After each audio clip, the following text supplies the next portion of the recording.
Hi guys, welcome back. My name is CS Shantan Bhandari. I welcome you all to the particular subject which is called as company law. And this is CS Executive, and you are watching the chapter number 7, which is called as corporate social responsibility. And this is the part number 2. So देखिए जब हमने last class में इस chapter को start किया था तो काफ़ी कुछ समझा था कि पैसे कमाएं, कॉर्पोरेट्स प्रॉफिट कमाएं, बिकॉज वो बिजनेस का एक बेसिक ऑब्जेक्टिव है। और अगर वो प्रॉफिट या पैसे नहीं कमाएंगे तो अपने खर्चे, एम्प्लॉयज़ की सैलरी, ये सब कैसे मीट आउट करेंगे। तो दिक्कत उस बात से नहीं है। कॉर्पोरेट सोशल रिस्पॉन्सिबिलिटी कहीं भी हमने ये नहीं पढ़ा प्रीवियस पार्ट में, और आज भी कहीं ऐसा नहीं लिखा कि प्रॉफिट कमाने में किसी को दिक्कत है। बट उस प्रॉफिट का थोड़ा सा अगर पोर्शन सोसाइटी की तरफ डिवोट कर दिया जाए, सोसाइटी के वेलफेयर की तरफ डिवोट कर दिया जाए, that is corporate social responsibility. Now CSR का जो कंसेप्ट है वो पहले वॉलंटरी नेचर के आसपास का था, यानी 2009 में जब इसके बारे में सबसे पहली बार बातचीत शुरू हुई तो ये वॉलंटरी नेचर का था, यानी अगर कंपनी चाहे तो करे और चाहे तो ना करे। अब आप इससे खुद ही आइडिया लगा लीजिए कि क्या हुआ होगा उसका आउटकम। तो इसकी वजह से 2013 का जो कंपनीज एक्ट है जब वो आया तो उसके अंदर ये प्रोविजन मैंडेटरी इंट्रोड्यूस कर दिया गया कि जो एक स्पेसिफिक थ्रेशोल्ड की कंपनी है, चाहे वो पब्लिक है चाहे वो प्राइवेट है, उनको सीएसआर में पैसा देना होगा। अब हमने लास्ट क्लास में बात करी थी, जो क्राइटेरिया है वो टर्नओवर पे बेस्ड है, नेटवर्क पे बेस्ड है, प्रॉफिट पे बेस्ड है। इनमें से कोई भी कंडीशन अगर मीट आउट होती है तो आपको 2% ऑफ द नेट प्रॉफिट जो है वो सीएसआर की तरफ डिवोट करना रहेगा। सीएसआर में आप कहाँ पे पैसे खर्च करेंगे इसकी एक लिस्ट गवर्नमेंट की तरफ से दी गई है, क्योंकि आप ऐसे शायद, मैं ये नहीं कहता कि हर कंपनी ऐसा करेगी, but there is a possibility कि शायद कंपनी वहां पे खर्च करना ज़्यादा प्रेफर करे जहाँ पे उसको कुछ फ़ायदा मिले। उसको ये लगे कि हाँ चलो मेरे पैसे खर्च हो रहे हैं बट मुझे वापस भी कुछ मिल रहा है, इसका आधा पैसा मुझको वापस मिल रहा है। तो ऐसा ना हो, इसीलिए कुछ कैटेगरीज बनाई गई हैं जहाँ पे आप खर्च कर सकते हैं। बट उन सभी कैटेगरीज को, भले वो हेल्थ है, भले वो एजुकेशन है, भले वो स्पोर्ट्स है, वो कल्चर है, ओल्ड एज होम है सोसाइटी की, और बाकी बातें हैं, अगर आप उन सभी का ओवरऑल कंक्लूजन देखेंगे तो वो सोसाइटी वेलफेयर की तरफ ही आपको लेके बढ़ता है आगे। तो ये सारी बात हमारी लास्ट क्लास में हुई है। आज जब हम इस चैप्टर का पार्ट 2 की शुरुआत कर रहे हैं तो हम बात करेंगे सीएसआर एक्टिविटीज को लेके। यहाँ पे लास्ट क्लास में आप ये सब देखेंगे, ये हमारी बात हो चुकी थी कि कहाँ पे पैसे खर्च करने हैं। जो लिस्ट ऑफ सीएसआर एक्टिविटीज है ये लास्ट क्लास में हमने डिस्कस कर लिया था। और आज जो हमारा टॉपिक ऑफ डिस्कशन है, जहाँ से आज की हमारी बातचीत स्टार्ट होगी, that is called as CSR activities. आइए देखते हैं अब सीएसआर एक्टिविटीज में क्या मेंशन किया गया है। ये एक स्क्रीनशॉट आप देख सकते हैं स्क्रीन पे, टाटा स्टील की वेबसाइट से लिया गया है। अब आप देखिए, ये जो लोग हैं जो आप अपनी स्क्रीन पे देख रहे हैं, भले जैसे कि मैं बार बार कहता हूँ कि नोट्स आपने जो कराए हैं, जेरोक्स उसका निकलवाया, फोटो कॉपी निकलवाई है, वो तो ब्लैक एंड वाइट ही होंगे, क्योंकि अभी तो हमारी पॉलिसी फिलहाल के लिए ये है, और फ्यूचर में भी मैं तो यही चाहता हूँ कि सॉफ्ट कॉपी ही रहे, but let's see how we go. तो आपने जो प्रिंट निकलवाया होगा तो उसमें आपके पास तो ये ब्लैक एंड वाइट आ रहा होगा, बट अभी जब आप स्क्रीन में देख रहे हैं तो इसको कलर्ड के तौर पे देख रहे हैं। आप देखिए चेहरे पे कितनी खुशी है। तो सीएसआर का ऑब्जेक्टिव यही है कि सबकी ग्रोथ हो, यानी सब एक साथ आगे बढ़ें, क्योंकि ऐसी बहुत सारी कम्युनिटी हैं, सेक्शन है, कल्चर्स हैं जो शायद 21st सेंचुरी में हमारे आ जाने के बाद भी वो बहुत पीछे हैं अभी हमसे। तो उनको एक प्लेटफॉर्म पे लेके आना एक बेसिक ऑब्जेक्टिव है। और देखिए टाटा स्टील का यही कहना भी है, उन्होंने लिखा है enduring legacy of giving back to the society and commitment for inclusive growth. So important बात है giving back to the society. देखिए इस बात में ये सब साफ एक्सेप्टेंस दिखती है इस बात की कि कंपनीज ने, कॉर्पोरेट्स ने सोसाइटी से बहुत कुछ लिया है, और अब समय है कि वो जो लौटा सके वो थोड़ा बहुत लौटा दें। तो टाटा स्टील का ये एक उनकी वेबसाइट पे इस तरीके की सीएसआर पॉलिसी है, जिसके बारे में अब आगे बढ़ेंगे तो और डिटेल में बात भी करेंगे। लिखा था CSR activity shall be undertaken by the company as per stated CSR policy as projects, programs or activities. The CSR committee of the company may decide to undertake CSR approved by the board through a section 8 company या registered trust और registered society. तो ये बात मैंने अभी clarify कुछ देर पहले ही करी इसी क्लास के अंदर और पहले भी कि हम सीएसआर के अंदर जो पैसे खर्च करने वाले हैं वो कहाँ पे करेंगे, इसका प्री डिटरमाइंड स्टैंडर्ड बना हुआ है। आपने देखा, मैंने बताया कि भाई स्पोर्ट्स में है, हेल्थ में है, कल्चरल चीज़ों में हो सकता है, वो रिसर्च को प्रमोट करने के लिए, और काफ़ी सारी एक लिस्ट है काफ़ी बड़ी, और ऊपर आपने लास्ट क्लास में वो मैंने पूरा पढ़ के भी आपको समझाया भी था। तो जो कॉर्पोरेट्स हैं वो उसी लिस्ट की तरफ से उसमें से जो वो चूज करना चाहे वो चूज कर सकते हैं। अब ये एक रिकमेंडेड बात है जो हमने लास्ट क्लास को खत्म करते करते भी कही थी कि देखिए अच्छा यही होगा कि जहाँ पे कंपनी सिचुएटेड है, कंपनी उसी जगह के आसपास के एरिया को सिलेक्ट करे। मैंने ये भी कहा था कि कंपनी मान लो अगर दिल्ली में है, वो कहती है कि हम सीएसआर एक्टिविटी जो है वो मुंबई में करेंगे, तो आई थिंक मुंबई में तो और भी कंपनीज हैं और वो वहाँ का टेक केयर करेंगे। अगर आप दिल्ली में हैं तो more than large by and large बहुत सारे लोग ऐसे होंगे जो दिल्ली और आसपास के एरिया से आपकी कंपनी में काम करने आते होंगे। तो बेटर ये है, अच्छा ये है कि जिस कम्युनिटी में, जिस जगह पे, जिस रीजन में हम लोग हैं उसको हम ज़्यादा सपोर्ट करें, ये यहाँ पे कहा गया है। अब सवाल ये है कि ठीक है, आपने कह दिया और मैंडेटरी कर दिया तो कंपनी को करना ही है, नहीं तो पेनल्टी लगेगी और बदनामी होगी तो अलग होगी। तो अब कहाँ से स्टार्ट करें, व्हाट इज द प्रोसेस? तो वो कहते हैं कि सेक्शन 8 कंपनी को या किसी रजिस्टर्ड ट्रस्ट या सोसाइटी को कोऑर्डिनेशन में लेके काम किया जा सकता है। अब सवाल शायद ये होगा कि सेक्शन 8 कंपनी क्या होती है, ये बात हमने पहले भी करी थी। वैसे सेक्शन 8 कंपनीज एनजीओज का नाम सुना होगा आपने, नॉन गवर्नमेंट ऑर्गेनाइजेशन। अभी कहना मुश्किल है कि कितने बच्चे अलग अलग, क्योंकि कॉलेजेस का देखो अलग अलग सिस्टम है, बट एक बार मुझे किसी स्टूडेंट ने बताया था, उसके बाद भी मैंने काफ़ी बार सुना कि सर मेरे कॉलेज में फलाना फलाना एनजीओ है या मैं इस एनजीओ से जुड़ी हूँ या जुड़ा हूँ जो कि बच्चों को पढ़ाते हैं या और कोई फैसिलिटी जो है वो प्रोवाइड करते हैं। सो वो एनजीओज हैं जो बेसिकली गवर्नमेंट से अलग होके अपने तौर पे ही सोसाइटी के वेलफेयर के काम करने के लिए निकले हैं। तो जो भी काम किया जाएगा, बिकॉज आप देखो ना टाटा को या रिलायंस को, मतलब ये दो कंपनीज का नाम मैं इसलिए ले रहा हूँ बिकॉज इसके बारे में हम बहुत सुनते हैं, पढ़ते हैं, जानते हैं। नहीं तो आप पतंजलि का नाम भी ले सकते हैं, नेस्ले का नाम ले सकते हैं, ब्रिटानिया का नाम ले सकते हैं, पार्ले का नाम ले सकते हैं।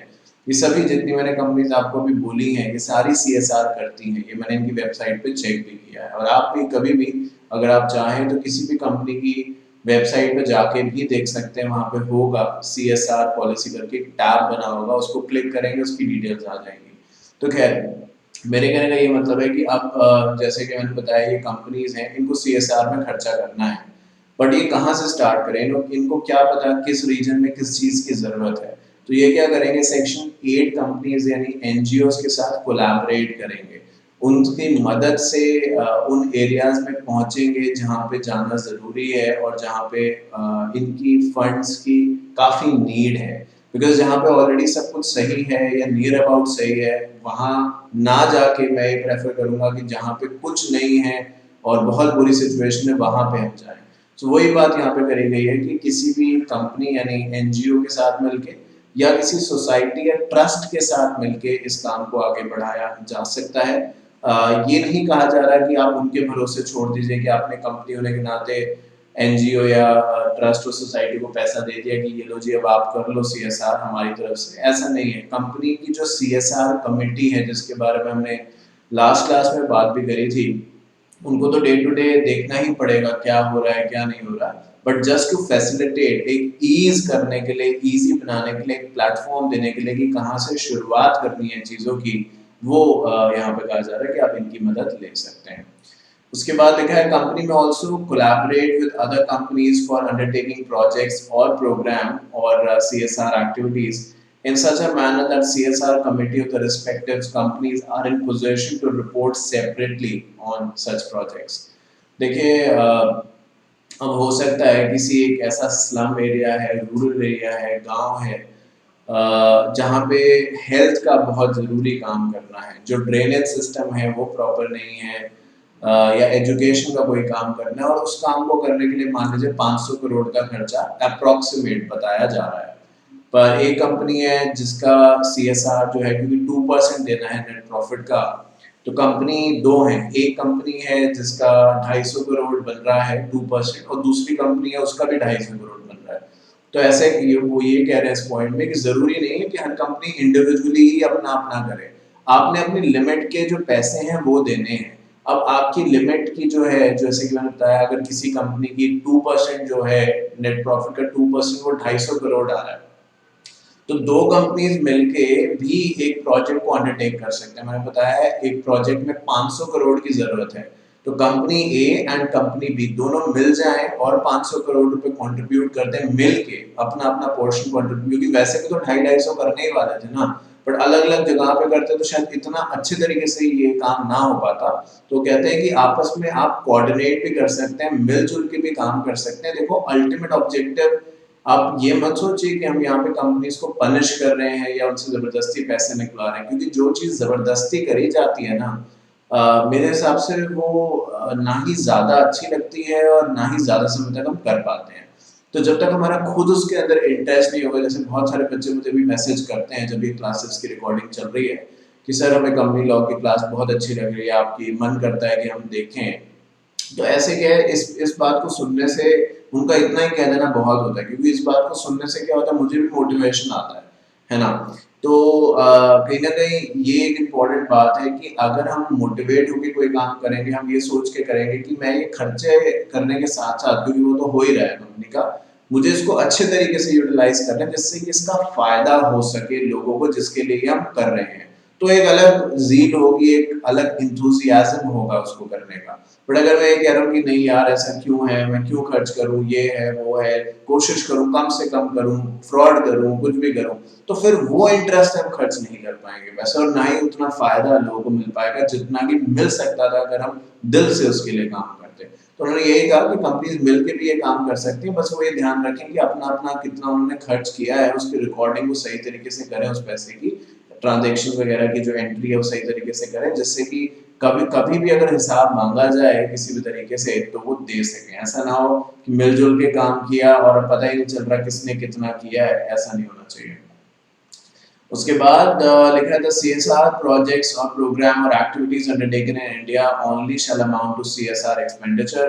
The CSR projects or program or activities that benefit only the employees of the company and family are not considered as CSR. एक और पॉइंट है उसको पढ़ के तीनों पॉइंट समझाऊंगा मैं।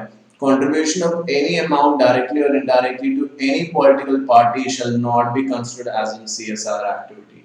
देखिए तीन बातें हैं यहाँ पे जो हमें समझने की है। एक तो ये कि CSR से हम क्या साबित करना चाहते हैं, इसका ऑब्जेक्टिव क्या है। ऑब्जेक्टिव है सोसाइटी का वेलफेयर, राइट। अब कौन सी सोसाइटी, सोसाइटी तो पूरी दुनिया है, पर जब हम सोसाइटी की बात करते हैं तो हम इसको थोड़ा स्पेसिफिक ले जाते हैं। हम कहते हैं कि इंडियन इंडियन जो इंडिया कंट्री है उसकी हम स्पेसिफिक बात कर रहे हैं। तो कोई कंपनी अगर ये कहे कि भाई ठीक है मैं अपना CSR का पैसा तो हम देंगे, बट हम इंडिया नहीं, इंडिया के बाहर खर्च करेंगे, तो कंपनी इंडिया की है, इंडिया से कमाया है, इंडिया के लोगों ने मेहनत करी है, इंडिया की एज ए रिसोर्सेज जो हैं, चाहे नेचुरल हैं चाहे आर्टिफिशियल रिसोर्सेज हैं, वो यूज हुई हैं, तो उसका फायदा बाहर क्यों किसी को मिलना चाहिए, इंडिया में मिलना चाहिए। तो CSR के पर्पस के लिए वही एक्सपेंस काउंट होंगे, वही खर्चा काउंट होगा जो आपने इंडिया में किया है। अब ये ठीक है कि इंडिया में आप चाहे महाराष्ट्र में करें, चाहे दिल्ली में करें, चाहे आप पंजाब में करें, चाहे हरियाणा में करें, वो एक अलग बात है, क्योंकि all is like part of the India, right. तो इंडिया में वो खर्चा करना जरूरी है। और कोई कंपनी ऐसे करे कि ठीक है जी हमें तो सोसाइटी का वेलफेयर करना है, ये जो एम्प्लॉयज हमारे यहाँ काम पे आते हैं ये भी तो सोसाइटी से ही आते हैं, आसपास की सोसाइटी से, दूर से, घरों से ही तो आते हैं, ये भी तो इंडिया से ही आते हैं। तो कोई कंपनी ऐसे करेगी बाय एंड लार्ज पब्लिक को, ज्यादा पब्लिक को ना फायदा पहुंचाए, सिर्फ अपने एम्प्लॉयज और उनकी फैमिलीज को फायदा पहुंचाए, जैसे एम्प्लॉयज का इंश्योरेंस करा दे, फैमिली का इंश्योरेंस करा दे, या और कोई बेनिफिट स्कीम्स वगैरह देते, वो कहते हैं ये CSR नहीं है। CSR stands for society, society के अंदर आपके एम्प्लॉयज ही नहीं आते हैं। अच्छा मुझे एक बात बताओ, एक सिंपल सी बात है, अगर एम्प्लॉयज को आप सोसाइटी का पार्ट मान रहे हो तो एम्प्लॉयज को प्रोडक्ट बेच देना, उन्हीं से पैसे ले लेना सामान के, और फिर अपनी बिजनेस चला लेना। आप जब सामान बेचना होता है किसके पास जाते हैं, कस्टमर के पास जाते हैं। एम्प्लॉय तो आपका कस्टमर नहीं होता, कभी कभार कोई एम्प्लॉय हो सकता है प्रोडक्ट खरीद ले, बट जनरली तो जो नॉर्मल लोग हैं वो खरीदते हैं ना प्रोडक्ट, तो नॉर्मल लोगों को ही फायदा मिलना चाहिए। एम्प्लॉइज को तो वैसे ही मिल रहा होगा, पीएफ मिलता है, ग्रेचुइटी मिलती है, और आपने एग्जीक्यूटिव में आपने पढ़ा भी है, इकोनॉमिक लॉज हैं उनके लिए, कमर्शियल लेबर लॉज हैं, तो उनको तो सब कुछ है ही है। ये तो सोसाइटी की बात है। और उसके नीचे लिखा है कि सीएसआर में कोई भी ऐसा खर्चा जो आप किसी पॉलिटिकल पार्टी को चंदे के तौर पे थे, डोनेशन के तौर पे थे, वो काउंट नहीं होगा। क्योंकि आपने सुना होगा बहुत बार ऐसे मीडिया में न्यूज चलती है कि फलाना पॉलिटिकल पार्टी के करीब हैं ये वाला कॉर्पोरेट जो है, या उस दूसरी पॉलिटिकल पार्टी के खास ये वाली कंपनी है तो उसके फेवर में डिसीजन लेती है, वगैरह वगैरह वगैरह। तो ये सीएसआर के लिए काउंट नहीं होगा, क्योंकि अगर ऐसे होगा तो हर बंदा पॉलिटिकल पार्टी को ही पैसे देगा। और जहां तक मैं समझता हूँ, पॉलिटिकल पार्टीज को पैसे की जरूरत बिल्कुल है ही नहीं। उन्हें किस बात की जरूरत है? आज ही मैं पढ़ रहा था, अब आने वाले दिनों में ये बदल जाए तो मैं कह नहीं सकता। वो कहते थे कि एक जो सड़क, मतलब ये एग्जाम्पल से आप समझिए कि एक सड़क पे इंसान जो है, जो साफ सफाई का काम करता है, सड़क पे झाड़ू लगाता है, वो भी अगर इनकम इतनी कमाता है जो टैक्सेबल स्लैब में आते हैं, तो उस बेचारे को भी टैक्स देना पड़ता है। दूसरी तरफ हमारे नेता हैं, है ना, एमपी हैं, एमएलए हैं, आपको पता है या नहीं पता नहीं, बट इनको कोई टैक्स नहीं देना है। और अभी तो मैंने सुना था यूपी गवर्नमेंट में, यूपी में ऐसा लॉ बना था काफी समय पहले, अब पता नहीं बदल गया है, बात हो रही थी बीच में, बट फिर वो पता नहीं कहाँ चला गया बातचीत, कि जो भी टैक्स बनेगा ना, जैसे यूपी में, ये एक मैं बता रहा हूँ, मैं ये नहीं कह रहा कि सिर्फ यूपी में ही है, बट ये यूपी के उससे बात सामने आई थी, और बहुत सारी और जगहों पे भी ये हो सकता है, बट मैंने सिर्फ उसका ही सुना है, तो इसलिए वो बता रहा हूँ। तो वो कहते थे कि जितने एमपी हैं, एमएलए हैं, मिनिस्टर्स हैं, जितनी भी इनकी इनकम होगी, जो कि हम काउंट भी नहीं कर सकते कितनी होती है, इन्हें खुद ही नहीं पता होगा कितनी होती है, टू बी वेरी ट्रू। तो उस पे जो भी टैक्स बनेगा वो इनको नहीं देना है, वो इनके बिहाफ पे गवर्नमेंट देगी टैक्स। अब आप सोचो ये कैसी बात है कि कमा वो रहे हैं, जो यूपी की गवर्नमेंट है वो टैक्स देगी। अब अगर ऐसा भी है तो यूपी की गवर्नमेंट टैक्स देगी, उसके पैसे कम हो, टैक्स की वसूली फिर हम लोगों से करेगी। तो हमें तो दो तरफा बात हो गई ना, एक तो हम अपना भी टैक्स दें और मिनिस्टर्स का भी टैक्स दें, जबकि हम सभी जानते हैं, किसी से कुछ छुपा नहीं है कि मिनिस्टर्स जो हैं वो कितने पैसे और क्या है उनकी सैलरी, अगर आप देखेंगे तो आपको हंसी आएगी, 60,000, 70,000, 80,000। हंसी का मतलब ये है कि ये उनकी सैलरी है, और उनके एक्सपेंस देखिए, उनकी प्रॉपर्टी देखिए, ऐसे में कहाँ चली जाती है सीबीआई और पुलिस और जितनी भी और एजेंसीज हैं। ये अपने आप में एक सवालिया निशान है। और ये गलतफहमी में मत रहिएगा कि ये सिर्फ किसी एक स्टेट में है या एक कंट्री में है, ये दुनिया की हर जगह, कोई भी आप कंट्री उठा के देख लीजिए, पॉलिटिक्स का यही हाल है। पॉलिटिक्स एक ऐसी चीज है जिसके में रिटायरमेंट भी नहीं होता, ना कोई क्वालिफिकेशन चाहिए। अगर मैं बार बार ये कहता हूँ, अगर कुछ चाहिए पॉलिटिक्स में आने के लिए, वो है अच्छा क्रिमिनल रिकॉर्ड। अच्छा क्रिमिनल रिकॉर्ड अगर वो है तो आप पॉलिटिक्स में आ सकते हैं। पढ़ाई लिखाई की यहाँ बहुत कम वैल्यू है पॉलिटिक्स के अंदर। आप देख लो अपने आसपास चारों तरफ नजर डाल के कितने लोग पढ़े लिखे हैं। ठीक है, सीएसआर एक्सपेंडिचर की बात करते हैं, तो आप देखिए यहाँ पे टाटा के बारे में बात कही गई है। टाटा एक ऐसी कंपनी है, जब भी मैं अगर अपनी बात बताऊं, मुझे बहुत अच्छा लगता है टाटा के बारे में बात करना। अब आप देख लो ऐसा मैं क्यों कह रहा हूँ, लेकिन टाटा स्टील सीएसआर एक्सपेंस जो था वो 3.5 उन्होंने 3.5 बिलियन आईएनआर इंडियन रुपीस में 3.5 बिलियन किया है, जबकि उनको करना था 824 मिलियन। ये तो हम सभी समझते हैं, मिलियन होता है फिर बिलियन आता है, तो करना था 824 मिलियन, बट कर कितना दिया उससे?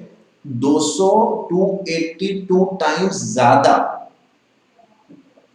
समझ रहे हैं मेरी बात, मैं क्या कह रहा हूँ? 824 मिलियन उनका बनता था कि 2% के हिसाब से आपको इतना करना है, उन्होंने कर दिया कितना? बिलियन पे कर दिया। मिलियन के आगे बिलियन, बिलियन के आगे ट्रिलियन। तो 282% ज्यादा उन्होंने अपनी लिमिट से किया। बताइए, ऐसी कंपनीज के लिए अगर रिस्पेक्ट नहीं होगी तो और क्या होगा? 282% ज्यादा कर दिया। एक तरफ तो ये पूरी बातचीत चल रही है इस चीज को लेके कि जी आप खर्चा करो खर्चा करो, और यहाँ पे कुछ कंपनीज ऐसी हैं जो अपनी लिमिट से ऑलमोस्ट मैं अगर राउंड ऑफ कर दूं तो 300% ज्यादा खर्च कर रही हैं सोसाइटी वेलफेयर के लिए। तो आप मुझे बताइए फिर कौन ये कहेगा कि वो टाटा के लिए प्राउड नहीं है? हम सबको होना चाहिए। टाटा अपने आप में एक ऐसी और भी होंगी, बट ऐसी बहुत rarest of the rare companies हैं, इंडियन कंपनीज, जो इतना खर्च करे सोसाइटी के लिए। The board of every company shall ensure that the company spends in the every financial year at least 2% of the average net profit of the company made during the 3 immediately preceding financial year। ये बात मैं आपसे काफी समय से कहता आ रहा हूँ कि जो CSR में स्पेंडिंग की लिमिट तय करी गई है वो 2% है, और वो 2% किसका है? 2% ऑफ द नेट प्रॉफिट। 2% जितना भी कंपनी ने नेट प्रॉफिट कमाया है उसका 2% कंपनी जो है CSR में स्पेंड करेगी। और ये 2% जो है वो किसी एक साल का नहीं होगा, पिछले 3 साल का आप कहते हैं कि एवरेज निकाला जाएगा। अब ऐसे आप समझिए एक एग्जाम्पल के तौर पे कि ईयर 1 जो है, पहले साल, दूसरा साल और ये तीसरा साल। पहले साल हमारा मान लीजिए 1000 करोड़ का प्रॉफिट हुआ, मैं मान के चल रहा हूँ फॉर एग्जाम्पल। दूसरे साल 500 करोड़ का हुआ और तीसरे साल 700 का हुआ। ये ठीक है कि ये गिर रहा है, बट अगर ये जो क्राइटेरिया है उसके अंदर फॉल अगर कर रहा है तो टोटल कितना हो गया? 2200 crore. This is our profit for the last 3 years. इसका आप एवरेज निकालिए, एवरेज आप जानते हैं डिवाइड बाय 3 करके निकालेंगे। रादर मैं इसको थोड़ा सा सिंप्लीफाई कर दूं, मैं इसको 2100 में एक साल का ये कर देता हूँ, जिससे कि डिवाइड इजीली हो जाएगा, नहीं तो डेसिमल्स में आएगा। तो अगर मैं इसको ऐसे करूंगा 1000 plus 500 plus 600 equals to 2100 divide by 3 आ गया 700 करोड़। अब 700 करोड़ का आपने 2% निकालना है, जो 700 करोड़ का 2% आएगा वो आपने CSR में खर्चा करना है।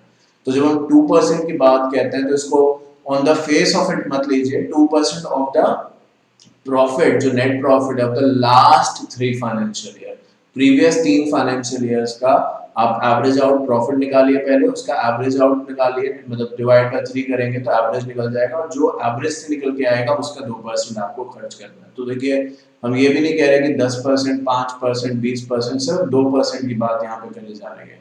तो ये एक तरीका है, इससे आप ये निकाल सकते हैं कि कितना CSR में खर्चा होगा। अब यहाँ पे एक सवाल हो सकता है आपका आए या ना भी आए, बट मैं बताना चाहता हूँ कि मान लीजिए कोई एक ऐसी कंपनी है जिसको भी 3 साल बने हुए ही नहीं है, 2 ही साल हुए हैं। अब आप कहते हैं कि पिछले 3 साल का प्रॉफिट निकालिए, अब बने ही 2 साल हुए हैं उसको, 3 साल हुए ही नहीं है, तो फिर क्या करें? तो फिर ठीक है, जितना समय बने हुए हुआ है, इंस्टेड ऑफ डिवाइड बाय 3 आप डिवाइड बाय 2 करिए उसको। अब अगर 1 साल ही हुआ है तो फिर डिवाइड करने की जरूरत ही नहीं, फिर तो जो प्रॉफिट है उसी का 2% निकालिए। समझ रहे हैं आप बात? अगर 3 या उससे ज्यादा साल हुए हैं तभी आप 3 से डिवाइड कर पाएंगे ना, अभी तीसरा साल हुआ ही नहीं है तो फिर आप कहाँ से 3 से डिवाइड? तीसरे साल का प्रॉफिट ही नहीं आया तो फिर आपने जोड़ा ही नहीं, तो आप एवरेज कहाँ से निकाल लेंगे उसकी? तो इसलिए अगर 3 साल से कम हुए तो जितने साल हुए उसका एवरेज निकाल के आपको 2% देना होगा। उसके बाद यहाँ पे बात करिए, if the company fails to spend such amount, the board shall in its report specify the reason of not spending the amount and transfer such unspent portion to the fund specified within the period of 6 months from the expiry of the financial year। ये recently आया है, government ने किया है, क्योंकि companies क्या है थोड़ा चालाक बन रही थी। अब हर कोई तो टाटा नहीं होता ना, जो आपने देखा ऊपर, हर कोई तो वैसा नहीं होता। और इसमें हुआ क्या एक्चुअली कि कंपनीज कहती हैं कि जी कहाँ खर्च करें, सब कुछ तो इंडिया में बढ़िया है, सबके पास नौकरी है, सारा हेल्थ बढ़िया है, इलेक्ट्रिफिकेशन भी बहुत बढ़िया है, सैनिटेशन भी बहुत अच्छा है, सड़कें भी बहुत अच्छी हैं, सब कुछ एकदम बहुत ही अच्छा है, हमें समझ नहीं आ रहा हम कहाँ पे खर्च करें। तो तभी तो यहाँ पे लिखा है कि जो उनका स्पेंड नहीं हो पा रहा, अनस्पेंड है, मतलब ये कि वो खर्च तो करना चाहते हैं पर कर नहीं पा रहे। क्यों नहीं कर पा रहे? क्योंकि उन्हें समझ नहीं आ रहा कि हम कहाँ पे खर्च करें। तो वो ये कहते हैं इन दैट केस अगर कंपनी से खर्च नहीं हो रहा, तो पहले क्या होता था, कंपनी अपने पास रखे रहती थी, फिर खर्च भी नहीं करती थी। तो उन्होंने कहा ठीक है आप कोशिश करो, बट बेटर यही है कंपनी खुद ही कर ले। अगर नहीं उससे होता, जो कि थोड़ा सुनने में भी अलग लगता है, अगर नहीं खर्च होता, फिर भी नहीं होता खर्च, तो कोई बात नहीं, गवर्नमेंट को आप ये ट्रांसफर कर दो, गवर्नमेंट जो है फिर वो अपने हिसाब से इसको खर्च कर लेगी। तो अच्छा है ये प्रोविजन आ गया। अब इससे बेटर तो यही होगा, क्योंकि गवर्नमेंट कब का क्या करेगी नहीं करेगी, और फिर उसका क्रेडिट भी आपको नहीं मिलेगा। हर कोई चाहेगा, नॉर्मल सी बात है, कि अगर वो करोड़ों रुपए दे रहा है, जितने भी पैसे दे रहा है, तो उसका क्रेडिट, उसका मीडिया कवरेज तो ले। अब अगर उसने सारा पैसा गवर्नमेंट को दे दिया या कुछ पोर्शन गवर्नमेंट को दे दिया, चाहे 20, 30, 40% ही दिया और बाकी खुद खर्च किया, तो जो गवर्नमेंट को दिया वो तो फिर किसी लुक्स में आया ही नहीं, किसी बुक्स में आया ही नहीं, किसी नॉलेज में आया ही नहीं, क्रेडिट कहाँ से फिर लेंगे आप उसका?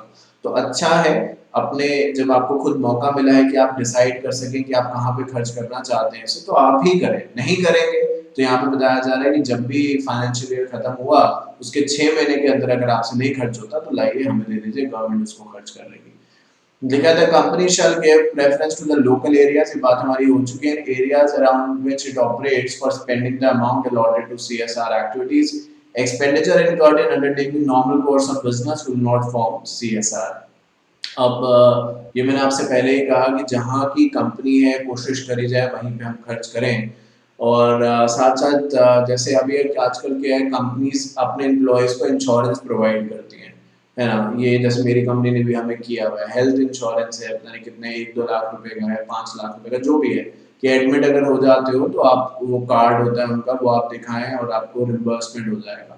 तो ये कोई सीएसआर नहीं है। हमने कहा अगर ये नॉर्मली आप करते हो ये सब डे टू डे एक्टिविटीज में, क्योंकि कुछ ऐसी चीजें हैं जो कंपनीज को करनी भी पड़ती हैं गुड लुक्स में रहने के लिए, एम्प्लॉयज को अट्रैक्ट करने के लिए। कोई भी कंपनी ब्रांड कैसे बनती है, जो कंपनीज तो एक ही है ना, बट कोई कंपनी जो है वो बहुत बड़ा ब्रांड बन गया, कहीं कोई जो था वो नहीं बन पाया। तो जो ब्रांड बनता है उसके पीछे बहुत सारी वजहें होती हैं और उनमें से एक ये है। अब जैसे मैंने लास्ट क्लास में आपसे बात कही थी, गूगल है, माइक्रोसॉफ्ट है, टाटा है, रिलायंस है और न जाने कौन कौन है। तो ये ब्रांड्स जो बन गए हैं आज ऐसे नहीं बने होंगे, इनके इन्होंने बहुत कुछ किया होगा अपने एम्प्लॉयज़ के लिए, तो जाके आज एम्प्लॉयज़ के अलावा भी किया होगा, बट हम तो यहाँ पे एम्प्लॉयज़ पे फोकस कर रहे हैं। तो ये कहते हैं कि अगर आप नॉर्मली अपने एम्प्लॉयज़ के लिए कुछ करते हैं तो वो सीएसआर नहीं है। याद रखिए सीएसआर का डायरेक्ट रिलेशन सोसाइटी से है, एम्प्लॉय से नहीं है। ये बात हमने ऊपर एक क्लियर लाइन में भी आपको समझा दी थी। अब एक गवर्नमेंट की क्या वेबसाइट है जिसको अभी हम नीचे पढ़ेंगे, मैंने उससे डेटा लिया है और ये डेटा पूरा ऑथेंटिक है, इसमें कोई आपको शक नहीं होना चाहिए। ये 10 स्टेट्स हैं, obviously Delhi is not a state, it's a union territory, but technically 10 जगहें हैं, 10 स्टेट्स मान लीजिए, जैसे कि यहाँ पे लिखा है, जहाँ पे सीएसआर सबसे ज्यादा स्पेंड होता है। अब आप खुद ही देख लीजिए, महाराष्ट्र में ये एक साल का है 2846 2846 करोड़ सीएसआर पे हर साल खर्च हो रहा है। इसी तरीके से अलग अलग स्टेट्स में आप देखेंगे, सबसे कम जो दिख रहा है मुझे, जो आई थिंक थोड़ा सा अलग भी मुझे लग रहा है, वो यूपी में है, उत्तर प्रदेश में है। जबकि जो लोग आप में से यूपी में हैं या जानते हैं, तो नोएडा यूपी का एरिया, और नोएडा में you have lots and lots of companies, but फिर भी फॉर सम रीजन यहाँ पे उत्तर प्रदेश का सीएसआर स्पेंडिंग सबसे कम है। दिल्ली तो क्योंकि छोटा भी है भाई, यूपी तो आपको पता है बहुत बड़ी स्टेट है, दिल्ली तो फिर उतना बड़ा नहीं है, तब भी देखिए दिल्ली का सीएसआर उससे ज्यादा है। तो ये अब सही है, जो ये गवर्नमेंट की वेबसाइट पे है, सही है मतलब इन द सेंस कि क्या कंपनी सही रिपोर्ट कर रही है नहीं कर रही है ये अलग बात है, बट आप महाराष्ट्र में देख सकते हैं कि वो हाईएस्ट सीएसआर में कंट्रीब्यूटर है इस समय, है ना। आप चाहे अब जैसे महाराष्ट्र की बात करें तो रिलायंस वहीं की है, तो एक वो भी कंट्रीब्यूशन यहाँ पे महाराष्ट्र की तरफ बढ़ता है। तो ये अलग अलग स्टेट्स हैं जहाँ पे कंट्रीब्यूशन दे रखा है, बट मैं यूपी के रिजल्ट से डेफिनेटली थोड़ा सा अनसेटिस्फाइड हूँ, बिकॉज यूपी इतना बड़ा है और इसके अंदर बहुत सारी ऐसी जगह हैं जहाँ पे बड़ी बड़ी इंडस्ट्रीज हैं, और उसके बाद जैसे गाजियाबाद हो गया, मतलब बहुत बड़ी बड़ी इंडस्ट्रीज हैं, मोती नगर ये वो, तो बट पता नहीं कितना कनेक्शन इनका काम क्यों है, ये अपने आप में एक क्वेश्चन है। ठीक है, आगे बात करते हैं कि नेट प्रॉफिट हम निकालें कैसे। ये देख लेते हैं कि नेट प्रॉफिट की बारे में जो यहाँ पे बात करी गई है, क्योंकि सीएसआर में सबसे इम्पोर्टेंट रोल ये है कि 2% of the net profit contribute किया जाता है। Now how do we find that net profit, ये कोई प्रैक्टिकल क्वेश्चन तो नहीं है आपके सिलेबस में फिलहाल इस चैप्टर की अगर बात करें, बट एक थ्योरेटिकल पर्सपेक्टिव से आइए देख लेते हैं। सो it says the CSR rules have clarified the manner in which the company net worth will be computed to determine if it fits into the spending norms. In order to determine the net profit, dividend income received from another Indian company or profit made by the company from its overseas branch have to be excluded. तो अगर मान लीजिए एक company है जिसका नाम ए है, जिसने सीएसआर में पैसा देना है, 2% ऑफ द नेट प्रॉफिट इनको कंट्रीब्यूट करना है, तो हम ये कह रहे हैं कि उस 2% के अंदर ये जो 2% है निकाला जाएगा नेट प्रॉफिट का। तो जब टोटल प्रॉफिट ए कंपनी का निकालेंगे जिसको 2% ना प्रॉफिट में से शेयर देना है सीएसआर की तरफ, उस ए कंपनी के टोटल प्रॉफिट निकालते हुए अगर ए जो कंपनी है इसकी कोई भी ऐसी कंपनी जो इंडिया के बाहर सिचुएटेड है उसको अगर फायदा हुआ है, प्रॉफिट हुआ है, यानी ऐसे मान के चलिए कि कोई भी ऐसी प्रॉफिट है जो इंडिया के बाहर जो ए कंपनी की ब्रांचेस हैं उससे इंडिया में आया है ए कंपनी को, तो वो नहीं जुड़ेगा।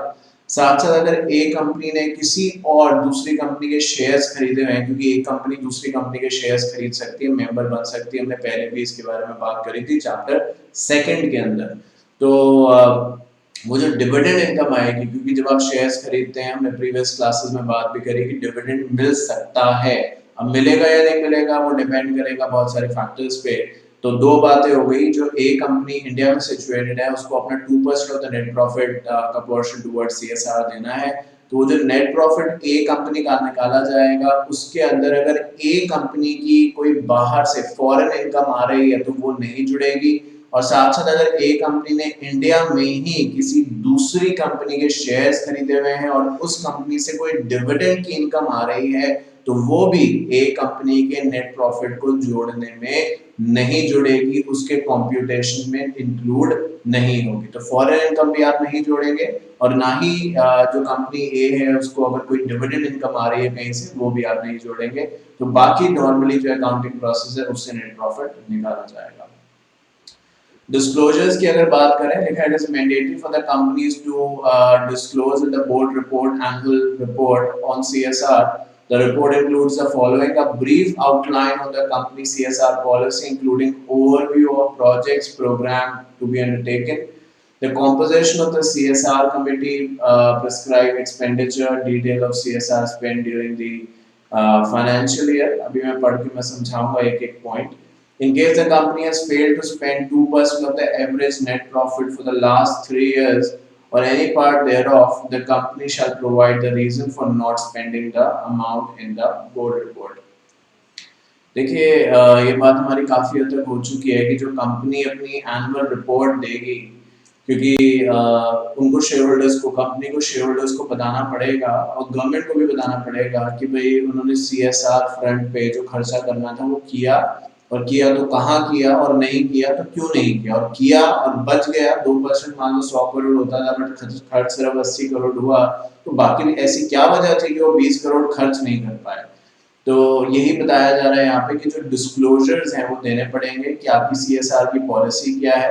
और अगर आपको लास्ट क्लास में याद हो, हमने बात करी थी कि सीएसआर को लेके कमिटी बनाई जाएगी जिसमें कुछ इस तरीके से कैटेगराइज था, अगर आप चाहें तो देख भी सकते हैं प्रीवियस क्लास में, कि अगर लिस्टेड कंपनी है, ऑब्वियसली पब्लिक लिस्टेड कंपनी है, तो उसमें कॉम्पोजिशन जो था उसमें एक इंडिपेंडेंट डायरेक्टर को इंक्लूड करने की बात थी। अगर पब्लिक है बट लिस्टेड नहीं है तो उसमें इंडिपेंडेंट डायरेक्टर हो तो अच्छा है, ना हो तो कोई बात नहीं है। प्राइवेट कंपनी में इंडिपेंडेंट डायरेक्टर की बात ही नहीं थी, 2 डायरेक्टर्स हैं तो ठीक है, पर 3 रिकमेंडेड है। फॉरेन कंपनी अगर है तो एक इंडिया का बंदा होगा और एक जो है वो बाहर का। तो जो एक्टिविटीज है उसके बारे में यहाँ पे आपको बताना पड़ेगा, जैसे कि मैं आपसे कह रहा था कि भाई 2% आपने खर्च करना है, और अगर नहीं हो पाया, जो कि बार बार मैं कह रहा हूँ बड़ा अलग है, तो ठीक है बता दीजिए बोर्ड रिपोर्ट में कि भाई हम खर्च करना चाहते हैं बट हो नहीं पा रहा हमसे खर्च, पता नहीं क्यों, मतलब इसको हमें लिखना पड़ेगा कि what is the actual reason why we can not really spend. अब क्या सोसाइटी में सब कुछ इतना बढ़िया हो चुका है कि अब किसी को जरूरत नहीं है, या जो भी रीजन है ना खर्च कर पाने का उसके बारे में आप बताएं।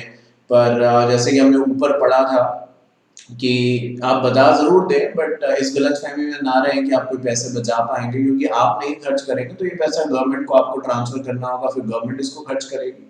तो ये सारे के सारे डिस्क्लोजर्स हैं जो आपको एनुअल रिपोर्ट में देने पड़ेंगे। और मैं आपसे कुछ देर पहले यही कह रहा था कि एनुअल रिपोर्ट क्या है, जैसे एजीएम होगी, एनुअल जनरल मीटिंग होगी, तो सभी शेयर होल्डर्स को कंपनी की एनुअल रिपोर्ट दी जाएगी 21 दिन पहले। ये नॉर्मल प्रोटोकॉल है, रूल है कि 21 डेज पहले नोटिस भेजा जाता है ना सभी शेयर होल्डर्स को, मेंबर्स को, सबको, जब एजीएम है तो उसी में एनुअल रिपोर्ट भी जाती है। और एनुअल रिपोर्ट में सब लिखा रहेगा कितना सीएसआर खर्च करना था हमें, कितना हमने किया, कहाँ पे हमने किया, बच गया तो क्यों बच गया, ये सब जवाब हमें करने पड़ेंगे। और कमेटी जो कॉम्पोजिशन है सीएसआर का वो मैं आपको बता चुका हूँ कि उसके बेसिस पे हमें चलना पड़ेगा। गवर्नमेंट ने सीएसआर पोर्टल लॉन्च किया है, आप यहाँ पे वेबसाइट का अगर एड्रेस देखेंगे तो लिखा हुआ है csr.gov, मतलब एक गवर्नमेंट की वेबसाइट है और यहाँ पे आप चाहें तो बहुत इन्फॉर्मेशन और भी है जो आप देख सकते हैं। तो ये अलग अलग फाइनेंशियल ईयर है जब से लॉन्च हुआ है ये। आप देखेंगे मैंने सबसे रीसेंट वाला लिया 18-19 के तौर पे जो अभी इन्फॉर्मेशन अवेलेबल है। कुछ 29,902 कंपनीज हैं जो CSR की कैटेगरी में आती हैं, जिनको CSR की तरफ पैसा देना है। और उन्होंने अभी तक जो स्पेंड किया है वो 18,000 करोड़ रुपए अप्रोक्सीमेटली 653 भी आगे है, इतना दिया है। 36 स्टेट्स यूनियन टेरिटरीज वगैरह कवर करी जा चुकी है और CSR प्रोजेक्ट्स जो हैं वो इतने हैं और अलग अलग जो कंपनीज हैं वो अलग अलग तौर पे अलग अलग एक्टिविटीज में पार्टिसिपेशन कर रही हैं। लिखा था government has launch national CSR portal, जिसका एड्रेस मैंने आपको दिखाया। देखिए ऊपर भी ये लिखा है csr.gov.in, ये आप देख भी सकते हैं अपनी स्क्रीन पे। अब ये अलग है कि मैंने यहाँ पे थोड़ा सा डिटेल में जाके खोला था तो ऊपर लिंक एग्जैक्टली csr.gov.in के आगे इंडेक्स भी आ रहा है, but this is the government website. The National Corporate Social Responsibility Data Portals is initiated by MCA, Government of India, to establish a platform to disseminate मतलब फैलाना, spread करना उसको, corporate social responsibility related data and information filed by companies registered with it. National CSR portal has all data related to CSR, तो किस company ने कितना खर्चा कौन से साल में कहाँ पे किया, ये सारी इंफॉर्मेशन आपको यहाँ पे मिल सकती है।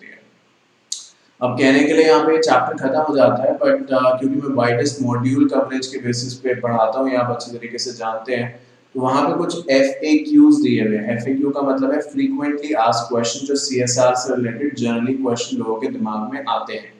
अब मैं इसको इसलिए डिस्कस करूंगा, 5 मिनट ही लगेगा, 5-10 मिनट, वो इसीलिए कि ये एग्जामिनेशन पर्सपेक्टिव में जरूर कोई क्वेश्चन बन के ना आए, बट क्या पता किसी जगह ऐसी ही चीज आ जाए जहाँ पे आपको इसकी जरूरत पड़े, इसकी नॉलेज जानने की जरूरत पड़े और लिखना पड़े, तो इसलिए ये चीज भी आपको मैं पढ़ाऊंगा। एक बार की बात है, मैं आपको बताता हूँ। CS प्रोफेशनल की ये बात है, उस समय क्या हुआ, शायद बताया भी हो तो मुझे नहीं याद है। एक जगह लिखा था कि ये 2 चैप्टर जो है ICSI के मॉड्यूल की बात बता रहा हूँ आपको, लिखा था 2 चैप्टर्स में ICSI के मॉड्यूल में, CS फाइनल में, कॉर्पोरेट फंडिंग करके एक पेपर है उसमें, कि ये चैप्टर सिर्फ इंफॉर्मेशन पर्पस के लिए है, ये एग्जामिनेशन के लिए रिलेवेंट नहीं है। ये साफ साफ लिखा था, आज भी लिखा हुआ है चैप्टर्स में। और आप मानेंगे नहीं शायद इस बात को, बट ऐसा हुआ था और बच्चों को भी मानना मुश्किल हो गया था उस समय। उन्हीं 2 चैप्टर से, ये नहीं कि 2 या 4 मार्क्स, 10 मार्क्स का क्वेश्चन आ गया था, जहाँ पे ICSI ने खुद ये कहा था कि ये चैप्टर सिर्फ इंफॉर्मेशन के लिए है, इसको कोई एग्जामिनेशन पर्सपेक्टिव से आप रिलेवेंट ना माने। उसी से 10 मार्क्स का आ गया था। अब आप क्या करेंगे, उस समय पढ़ाई नहीं होगा, क्योंकि हमारी आदत होती है ना जनरली कि ये भाई ये तो जब साफ साफ इंस्टीट्यूट कह रहा है तो इसको छोड़ दे, तो आएगा ही नहीं। बट मैं ऐसा रिस्क आपके साथ बिल्कुल नहीं लेना चाहता। मैं चाहता हूँ आप कॉन्फिडेंस से एग्जामिनेशन में जाएं और जहां से जो भी आए आप कर पाए। So look at whether CSR expenditure of the company can be claimed as business expenditure. The amount spent by the company towards CSR cannot be claimed as business expenditure. The Finance Act 2014 provides that any expenditure incurred by the SSC, SSC कौन होता है, जो tax लेता है वो SSC। अगर आप tax लेंगे जब कमाएंगे कल परसों, जल्दी ही होगा वो भी, मेरी ब्लेसिंग्स आपके साथ हैं, तो आप SSC हो जाएंगे। On the activity related to CSR, refer to section 135 shall not deem to be an expenditure. तो आपका क्वेश्चन जो यहाँ पे पूछा गया वो ये है कि जो हम CSR की तरफ खर्चा करेंगे, जो कंपनी CSR की तरफ पैसा खर्च करेगी, क्या उसको वो किसी एक्सपेंस के तौर पे क्लेम करके डिडक्शन वगैरह टैक्सेशन में ले सकती है? उन्होंने कह दिया नहीं, as per the finance act 2014 कोई डिडक्शन इस काम के लिए आपको नहीं मिलेगी। What tax benefit can be availed under CSR? क्या किसी तरीके के टैक्सेशन के बेनिफिट्स मिल सकते हैं? साफ साफ लिख दिया no specific tax exemption have been extended to CSR. The Finance Act of 2014 also clarified that expenditure on CSR does not form part of the business expenditure. अब आप टैक्स पढ़ते हैं एग्जीक्यूटिव में भी, इवन ग्रुप 1 में ही है जब आप कंपनी लॉ भी पढ़ रहे हैं यहाँ पे, तो वहाँ पे टैक्सेशन का भी सब्जेक्ट है, तो आप ज़्यादा अच्छी नॉलेज इसके बारे में आप रखते होंगे अपने सब्जेक्ट के बारे में। ये सब वहाँ पे पढ़ाया जाता है कि 5 हेड्स हैं इनकम वगैरह के। तो उसी पर्सपेक्टिव से यहाँ पे अगर बात करी जाए फाइनेंस एक्ट की 2014 की, और अगर आपने वो नहीं भी आपके कोर्स में तो भी कोई फर्क नहीं है कि फाइनेंस एक्ट 2014 नहीं है सर, हमें कैसे पता क्या है उसके अंदर, तो मैं आपको बता रहा हूँ। उसमें साफ साफ लिखा है कि जो भी पैसा आप CSR में देंगे उसको आप किसी तरीके से टैक्सेशन बेनिफिट एग्जेम्पशन कोई कुछ भी आप क्लेम नहीं कर सकते। ये एक ऐसी चीज है कि नेकी कर दरिया में डाल, बस बात खत्म, भूल जाइए इसको। जो आपने करा ये लोगों के लिए भलाई के लिए है, इसके बदले आपको बस दुआएं मिल सकती हैं, ब्लेसिंग्स मिल सकती है, और कुछ एक्सपेक्टेशन मत रखिए। उनका यही कहना है एक तरीके से। तो लिखा है whether display of CSR policy of the company on website is mandatory. इसका शॉर्ट आंसर है यस।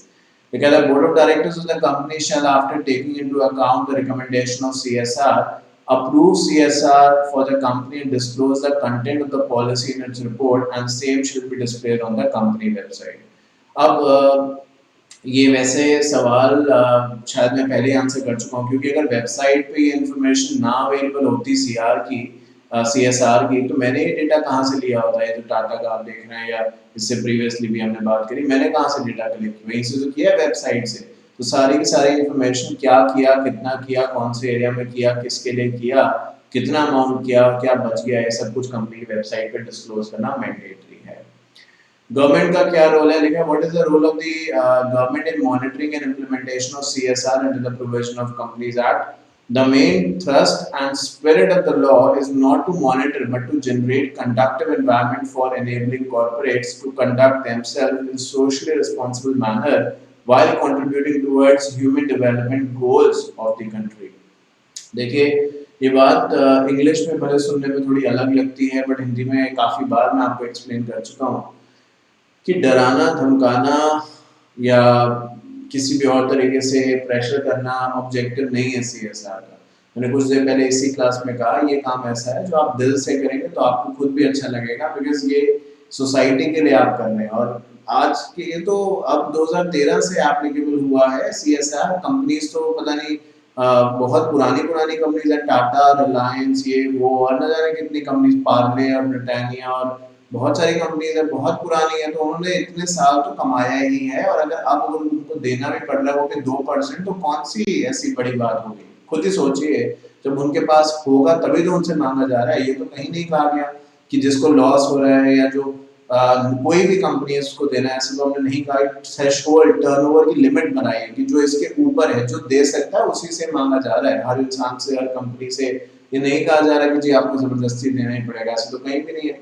तो उन्होंने यही कहा कि गवर्नमेंट का ऑब्जेक्टिव यहाँ पे ये नहीं है कि वो जबरदस्ती इसको इम्प्लीमेंट कराए, बट एक ऐसा एनवायरनमेंट बनाए जिससे कि कंपनी खुद ही ये फील करे कि उन्हें सोसाइटी के लिए भी कुछ करना जरूरी है, और जिससे कि वो ह्यूमैनिटेरियन ग्राउंड पे सोसाइटी का वेलफेयर की तरफ काम कर सके। यही बस गवर्नमेंट का ऑब्जेक्टिव है। Can CSR fund be utilised for government scheme? इसका आंसर पढ़ लेंगे वैसे अभी हम, बट आंसर इज नो।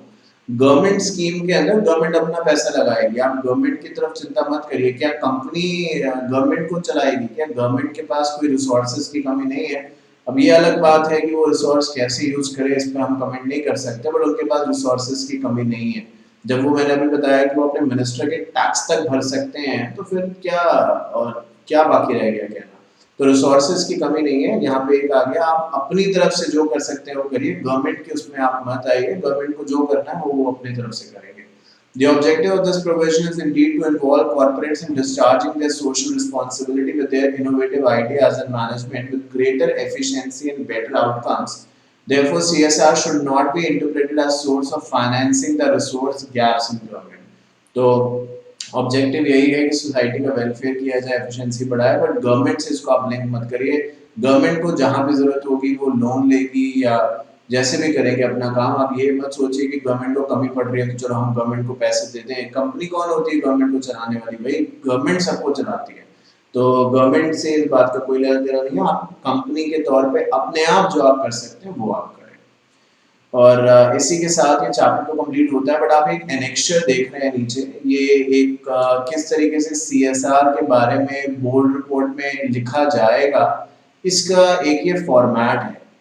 इसको एक बार हम थोड़ा सा पढ़ लेते हैं। अब देखिए, ये सब चीजें जैसे FAQ मैंने कराए, एनेक्चर्स में दिखवा रहा हूँ, इसके बारे में ये भी नहीं कह रहा कि ये देखो ये पढ़ लेना या FAQ अपना, मैं पढ़ा के डिस्कस करा रहा हूँ, बता रहा हूँ, उसके बारे में बातचीत हो रही है। बट आई एम 100% श्योर कि ऐसा और कहीं नहीं होता। वो सिर्फ आपको दे सकते हैं कि हाँ ये चीजें हैं, बट इतना डिटेल नहीं बताएंगे। पर मैं इसलिए इतना डिटेल करना चाहता हूँ, जैसे मैं बात, और यही मैंने CS प्रोफेशनल में किया है, क्योंकि एक आदत से आप मजबूर हो जाते हो बहुत बार। तो जब मैं नोट्स बनाता हूँ ना, तो मुझे लगता है मैं पहली बात तो क्वेश्चन पेपर्स देख के, स्कैनर्स देख के सब काम करता हूँ, जो आप इस समय अपनी स्क्रीन पे देख रहे हैं, कि जिस चीज़ की चांसेस हैं, आ चुकी है, या चांसेस है आने के थोड़े बहुत भी, वो सब चीज़ें इंक्लूड करते हो, जिससे कि बच्चे का आधा मार्क्स भी, क्योंकि 39 और 39.5 में बहुत फर्क है, ये आप अच्छी तरीके से जानते हैं, 6 महीने तो कम से कम है ही है। तो इसीलिए इन सब चीज़ों को उतना ही सीरियसली लें जितना मैं यहाँ पे एफर्ट्स लगा रहा हूँ, नहीं तो फिर मेरे एफर्ट्स का क्या फायदा होगा। तो यहाँ पे जो बोर्ड रिपोर्ट लिखा है, format of the annual report on CSR to be included in board report, जो कंपनी की बोर्ड ऑफ डायरेक्टर्स की रिपोर्ट होगी उसके अंदर सीएसआर के बारे में ऐसे मेंशन किया जाएगा, जो इस रिपोर्ट में आप देख पा रहे हैं। लिखा है brief outline of the company CSR policy including overview of the project proposed to be undertaken and reference to the web link of CSR. तो कंपनी क्या करने वाली है सीएसआर को लेके, इसके बारे में कंपनी को अपनी रिपोर्ट में बताना पड़ेगा। और वेबसाइट पे, जैसे अभी मैंने दिखाया था ना ऊपर, सीएसआर की गवर्नमेंट की वेबसाइट का एक लिंक था, तो आप भी बहुत बार जैसे गूगल ड्राइव से आप ये सेशंस लेते हैं तो आपको एक लिंक मिलता है, जैसे आप लिंक पे क्लिक करते हैं, जो लेक्चर्स हैं, नोट्स हैं, ये सब चीजें बहुत बार आपके सामने आती हैं, तो ऐसे एक लिंक भी देना पड़ेगा कि, क्योंकि वेबसाइट पे, कंपनी की वेबसाइट पे, जो बड़ी कंपनी उनकी वेबसाइट पे बहुत कुछ है, हम कहाँ ढूंढे जाके कि क्या है क्या नहीं, तो लिंक भी देना पड़ेगा, जिससे कि अगर कोई डायरेक्ट एक्सेस करना चाहे तो लिंक पे क्लिक करे और चला जाए उस जगह पे जहाँ पे सीएसआर के बारे में बात है। अब कॉम्पोजिशन तो सीएसआर कमेटी का क्या है, नेट प्रॉफिट पिछले 3 साल का क्या रहा है, कितना 2% जो बनता है वो कितना अमाउंट है, कितना आपने खर्च किया है, कितना रह गया है, और इससे रिलेटेड जो डिटेल्स है कि कौन से सेक्टर में खर्च किया, लोकल था या कोई स्टेट में खर्च किया, जैसे हमने ऊपर देखा कि महाराष्ट्र में सबसे ज़्यादा है, यूपी में सबसे कम हो रहा है, 10 स्टेट्स की बात करें अगर, और वो टॉप 10 हैं, मतलब इसके अलावा अगर बाकी स्टेट्स की बात करें तो इन 10 से पीछे हैं, जबकि बैंगलोर यानी कर्नाटका देखिए, गूगल, अमेजोन, बड़ी बड़ी कंपनीज वहाँ पे हैं, बट वो कितना कर रही है सीएसआर पे, ये अपने आप में एक क्वेश्चन है। तो खैर, मतलब ऊपर अगर मैं देखूं दोबारा से वो डेटा, तो शायद उसमें कर्नाटका का नाम था, आई एम नॉट श्योर, एक बार देख ही लेते हैं, क्योंकि क्या है, बोल दिया उसके बाद बच्चे कहने से ऊपर, तो हाँ, तो ये तो है कर्नाटका। तो कर्नाटका इसलिए मैं कह रहा हूँ क्योंकि बैंगलोर में गया हूँ, तो वहाँ पे क्या है, गूगल, अमेजोन, माइक्रोसॉफ्ट की जितनी भी बड़ी बड़ी कंपनीज है ना, वहाँ पे भी है ये। तेलंगाना भी तो आपको पता है, तेलंगाना एक अलग स्टेट हो गई है। तो क्या है, जो भी एक्सपेंस डिटेल्स वगैरह आप यहाँ पे उसके बारे में इंफॉर्मेशन देंगे। अगर कंपनी, बताया जा रहा है जो पॉइंट नंबर 6 है, कि the company has failed to spend 2% of the average net profit in the last 3 years, the company shall provide the reason for not spending the amount. तो क्या वजह है कंपनी नहीं खर्च कर पाई वो पैसा, उसके बारे में भी बताएं। और ये रिपोर्ट आप देखेंगे जो कंपनी के ऑफिसर्स होंगे उनसे ये रिपोर्ट साइन करवाई जा रही है। रिपोर्ट आपने लर्न नहीं करनी है, सिर्फ ये आपकी अंडरस्टैंडिंग के लिए, क्योंकि बहुत बार ऐसे नहीं होता कि जो चीज़ आप देख रहे हैं वो सभी एग्जाम में आएंगी, सब कुछ थोड़े आ जाएगा, बट जब हम इनको पढ़ते हैं, एक ही चीज़ के बारे में अलग अलग पर्सपेक्टिव से समझते हैं, तो हमारी अंडरस्टैंडिंग बढ़ती है, हमारे पास कंटेंट जो दिमाग में गया है वो बहुत ज़्यादा हो जाता है, और उसके बाद हम फिर अपनी मर्जी से, चॉइस ऑफ वर्ड, अपनी मर्जी, जैसे हम बहुत बार पूछते हैं कि सर अपने वर्ड्स में लिख सकते हैं, तब वो लिखने के केपेबल हो जाएंगे। जब नॉलेज ही नहीं होगी, 2 ही चीजें पढ़ी होंगी, तो फिर एक भूल गए उनमें से, एक डिफिकल्ट है तो फिर लिख ही कुछ नहीं पाए, 5-6 चीजें पढ़ी है तो कुछ ना कुछ उसमें याद रहेगा और आप इजीली लिख पाएंगे अपने वर्ड्स। और जितना ज्यादा उस सब्जेक्ट के बारे में पढ़ेंगे उतनी नॉलेज तो डेफिनेटली आपकी बढ़ेगी और कॉन्फिडेंस भी बढ़ेगा। तो चलिए, इसके साथ हमारा चैप्टर 7 का पार्ट 2 कंप्लीट होता है और इसके साथ ये चैप्टर भी कंप्लीट होता है। उम्मीद करता हूँ आज की बात आपको समझ में आई होगी। अगर आपका कोई भी क्वेश्चन है तो प्लीज मुझे बताइएगा। Till then, take care of yourself, do whatever you want to for CS executive and CS professional with the widest module coverage only and only Shantanu Bhandari classes, all subjects available. Thank you.